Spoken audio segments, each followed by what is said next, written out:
আজকে সকাল ৯টার সময় জিয়াদ আমাকে ফোন দিয়ে বলতেছে, হাবিব ভাই এখানে গাড়ির থেকে চালের বস্তা অনেকগুলো পড়ে গেছে, অনেকগুলা গাড়ি আটকে যেতেছে, আপনি নাকি ইট দিবেন, কই এখনো ব্যবস্থা করতেছেন না কেন? তো পরে আমি তাড়াতাড়ি গেলাম, গিয়ে দেখি সত্যি চাউলের বস্তা পড়ে গেছে অনেকগুলা এবং গাড়ি আটকে যেতেছে।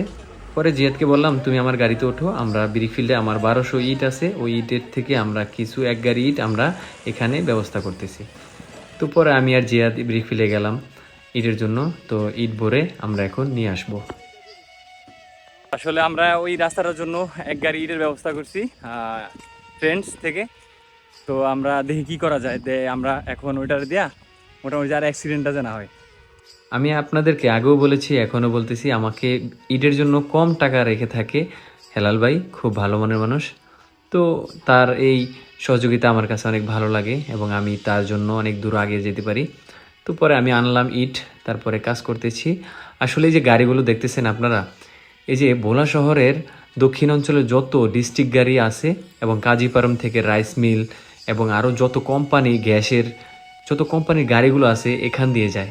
আসলে পুরো ভোলার যাতায়াতের ডিস্ট্রিক্ট গাড়ি থেকে শুরু করে এবং এই এই জায়গায় যেই অটো রিক্সা এবং ভেলুমিয়া, ব্যাংকের হাট, ভেদুরিয়া যত গাড়ি আছে এখান দিয়ে যায়। তো দেখেন আমাদের এই কাজগুলো হয়তো কারো কাছে ভালো লাগে, কারো কাছে খারাপ লাগে, আমরা সকলের দোয়া চাই। সবচেয়ে দুঃখজনক বিষয় হচ্ছে আজকে সকালবেলা লঞ্চের যাত্রী এক মহিলা, তার পা ভেঙে গেছে। এটা সবচেয়ে গুরুতর, খুব খারাপ লাগতেছে আমার, এই বিষয়টা শুনে অনেক খারাপ লাগছে আজকে। ভিডিওটি যদি আপনাদের কাছে ভালো লাগে অবশ্যই শেয়ার করবেন। ছোট ভাইরা আমাদের সাথে কাজ করছিল, ওদেরকে পানি দেন, সবাই পানি দিবেন। এই যে এখানে যারা যারা কাজ করছিল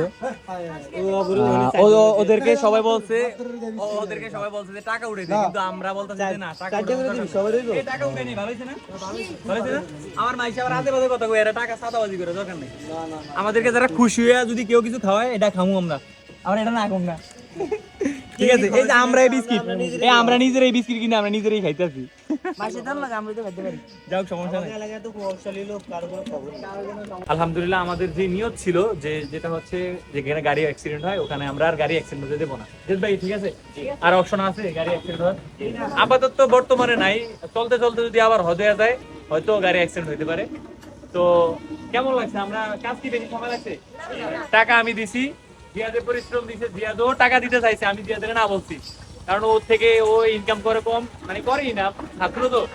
তো যাক, তারপরে জিয়াদের নাস্তা বাড়ি করাইছে, এটা সবচেয়ে ভালো। তো আমরা মোটামুটি করে দিছি, আর ভালোই লাগবে নাকি। আমাদের এখানে একটা ছোট ভাই, ওর নাম কি, ওমরে, মানে আরো কয়েকজন বলছিল বালি দেওয়ার চেষ্টা করবে। তো দেখি কি করা যায়, আমিও বলছি যে আমার জানাবা, আমি যথেষ্ট পরিমাণ দেওয়ার চেষ্টা করব। তো দেখি কি করা যায়, কয়দিন ভালো চলুক, তারপরে যদি আবার সমস্যা হয় আবার ইনশাল্লাহ চেষ্টা করবো নাকি। আর আমার সাথে কাজ করবে কি এই সৈন্য এরা নাকি? তানভীর করবা, তোমরা করবা আমার সাথে কাজ? শুধু এরকম না, আমার চট্টগ্রাম ইউনিয়নের ভিতরে ৯টা ওয়ার্ডের ভিতরে এরকম যেখানে যেখানে কাজ করি, এরকম আমার অনেক ছেলেরা আছে, ছোট ভাইরা, তাদের সহযোগিতার মাধ্যমে আমি কাজ করার চেষ্টা করি। সকলে আমাদের জন্য দোয়া করবেন, সবাই ঠিক মতো নামাজ পড়বেন। সকালে এক মহিলা যাত্রী অ্যাক্সিডেন্ট হয়ে পা ভেঙে গেছে, তার সুস্থতা কামনা করি। আর আজকে এখানে আমরা যে রাস্তাগুলো করলাম, তো আলহামদুলিল্লাহ যতটুকু দেখলাম যে আর কিছুদিনের ভিতরে মোটামুটি আর অ্যাক্সিডেন্ট হবে না। সবাই দোয়া করবেন, আর যদি ভিডিওটা ভালো লাগে অবশ্যই শেয়ার করবেন। আর আমরা শীর্ষ নেতাদের দৃষ্টি আকর্ষণ করছি, অবশ্যই আপনারা এখানে নজর দেন যে মানুষ স্বাভাবিকভাবে যেতে পারে।